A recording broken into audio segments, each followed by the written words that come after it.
God, is there no end of updates? Okay, right. There's this bit in one of the Shakespeare books, and it could be King Lear, um, saying about the human lives are like ants to a child, right?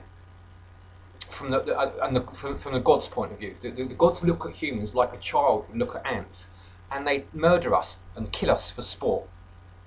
Now this is from Shakespeare. Um, right. So one of the things we're doing is when we're going into these like higher, well, the proper astral plane, we're going to start dealing with the gods, at some point. Um, Now, one of the things we've got to do, as far as I'm concerned, you're working for the Most High, right? Now, that means you're going to have the access to the most devastating powers available. Even to the gods, beyond any of these gods, these like lesser gods. Um, that otherwise would treat you like like the agents treat you.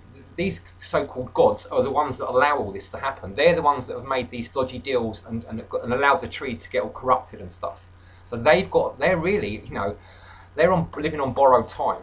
It's only a matter of time, which is what's happening now. I'm coming and I'm working for the Most High, and so they can't touch me,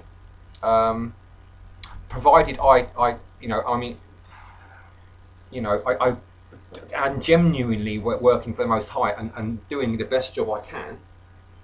What I suggest doing, right, is developing a kind of like professional, educated contempt for these gods. You can't just go. You can't disrespect them in their realm and get away with it. That's not going to happen.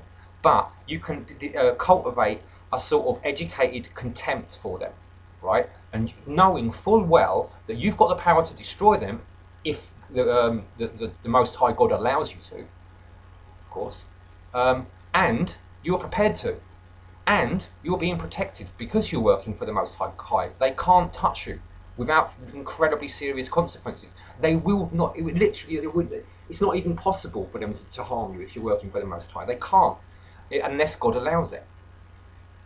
So these things you've got to like meditate on and develop, so that when we go into these realms and we start coming face to face with these gods, we know how to deal with them, and put them in their place and not offend them, and not leave ourselves open to their powers. So we've got to be, this is something to bear in mind, and this is something that might start happening on the physical plane. These gods are going to start using people rather than just simple agents.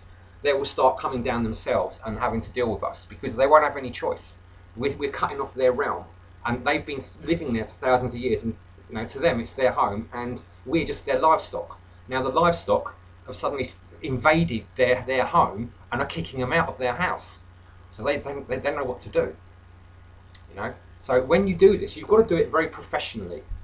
you know, um, and to know that you're doing the right thing, and that it's just a matter of clearing out some squatters from a property that doesn't belong to them, and redecorating it so that you can move in because it's your property, and they've just taken over, but it's not their property. They're squatters and they're parasites, and they don't belong there. And this is what we're doing, and you have to realise that these are gods that we've come to evict, and so it's going to be quite fun.